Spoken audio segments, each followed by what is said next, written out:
Before you speak your next angry word, before you send that message you can never take back, before you slam the door, cut someone out of your life, or decide that another human being is your enemy, answer one question that almost nobody has the courage to ask. Who are you really fighting? You think you're standing face to face with another person. You think your opponent is the one raising their voice, refusing to understand you, challenging your beliefs, disappointing your expectations. But look closer, strip away the emotion, peel back the layers of memory, fear, pride, and pain, and a terrifying truth begins to emerge. Every argument is with a ghost. Every fight you have ever had was never just about the words that were spoken. It was never just about the dishes left in the sink, the forgotten birthday, the missed phone call, the political opinion, the betrayal, the criticism, or the misunderstanding. Those are only costumes. The real opponent is invisible. It has no heartbeat, yet it controls millions. It has no face, yet everyone has seen it. It has no body, yet it enters every room before you do. It is the ghost of yesterday, the ghost of old wounds, the ghost of stories you never questioned, and the ghost of a version of reality that exists only inside your own mind. Think about the last argument you remember. Not the details. Think about the feeling. How quickly certainty appeared. How instantly you knew you were right. How impossible it seemed that the other person simply couldn't see what was obvious. Isn't it strange? Two intelligent people can witness the same event and leave with completely different realities. Both believe they are defending truth. Both believe they are responding to facts. Yet neither realizes they are responding to memories wearing the mask of the present. The conversation happening in the room is not the only conversation. There is another one taking place beneath the surface, silent but deafening. Every sentence spoken today is colliding with experiences from years ago. Every expression on someone's face awakens old emotions buried so deeply they no longer feel like memories. They feel like reality itself. A person raises an eyebrow, and suddenly you don't just see an eyebrow. You see every teacher who doubted you. Someone interrupts you, and you don't just hear an interruption. You hear every moment you were ignored. Someone forgets to call, and you don't simply notice an unanswered phone. You relive every abandonment you ever experienced. None of this happens consciously. That's what makes it dangerous. Ghosts don't announce themselves. They whisper. They convince you that what you're feeling belongs entirely to this moment. They erase the fingerprints of the past until you believe today's conflict started today. It almost never does. The human mind is not a camera. It is a storyteller. Cameras record. Storytellers interpret. Cameras preserve facts. Storytellers create meaning. And meaning is where ghosts are born.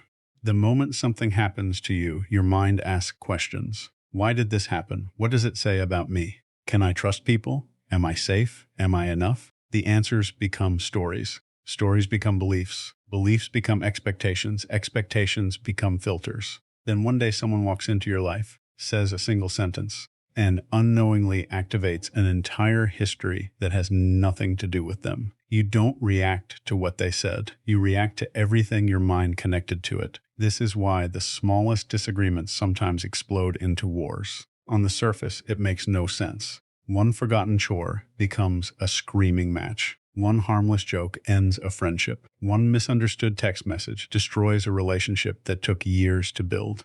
Observers shake their heads and wonder how something so small became something so big.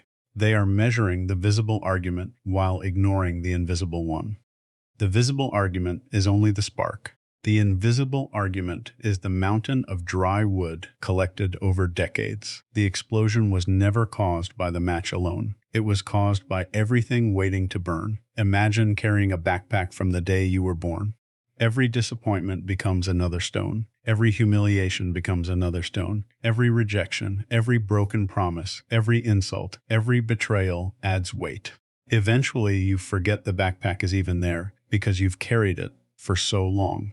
Then someone accidentally bumps into you. You don't just feel the bump, you feel the weight of every stone crashing against your back at once. The person who bumped you apologizes, confused by your enormous reaction. They only touched your shoulder. They never saw the backpack. You barely see it yourself. Yet it determines the force of every response you make. What if the greatest misunderstanding in human history is not that people disagree? What if the greatest misunderstanding is believing they are disagreeing about the same thing? One person argues over respect, another argues over safety. One fights for freedom, another fights against humiliation. One hears criticism, another believes they are offering help. One seeks connection, another prepares for attack. The words are identical, but the conversations are completely different because each person is speaking to ghosts only they can see. There is an old illusion performed by magicians. They ask several people to witness the same event. Every witness walks away, convinced they saw exactly what happened, yet each remembers something different. Human memory isn't a vault, it is construction. Every time you remember something, you rebuild it. Every reconstruction is influenced by your emotions, your beliefs, your current circumstances, and the story you need to tell yourself to make the world feel understandable. This is not a flaw reserved for a few people. It is part of being human. The mind edits, it simplifies, it protects, it fills gaps, it creates certainty where uncertainty would feel unbearable. Now imagine two people whose memories have been edited in opposite directions, trying to settle an argument. Both arrive carrying evidence collected by minds, designed not to discover objective truth, but to preserve internal consistency. Each believes they are defending reality itself. Neither realizes they are defending a personal narrative shaped long before this conversation ever began. That is why winning arguments so often feels strangely empty. Have you noticed? Sometimes you prove every point. Sometimes the facts are undeniably on your side. Sometimes the other person finally admits you were right. Yet something still feels unresolved. The victory tastes hollow because the argument was never truly about information. It was about identity. Facts rarely threaten people as deeply as what those facts seem to imply about who they are. When identity enters the room, logic quietly walks out the back door. The ghost's greatest weapon is invisibility. You cannot fight what you cannot see. You cannot question what you assume is simply reality. That is why awareness is so powerful. The moment you pause and ask yourself, what old story is speaking through me right now? Something remarkable happens. The ghost flickers. It doesn't disappear instantly. It loses certainty. And certainty is the oxygen that keeps unnecessary conflict alive. This doesn't mean people never hurt us. It doesn't mean injustice isn't real. It doesn't mean abuse should be tolerated or betrayal excused. Real harm exists. Real accountability matters. But even in those moments, your greatest power comes from recognizing the difference between responding to what is happening now and reacting to every shadow that resembles it. When you can separate today's reality from yesterday's echoes, you become harder to manipulate, harder to provoke, and infinitely harder to control. The strongest person in any argument is rarely the loudest. It is the one who can hear the ghosts speaking and refuse to let them take the microphone. That kind of strength is almost invisible because it looks like patience. It looks like curiosity. It looks like silence when everyone expects an explosion. It looks like asking questions when everyone else is making accusations. It looks like choosing understanding before judgment.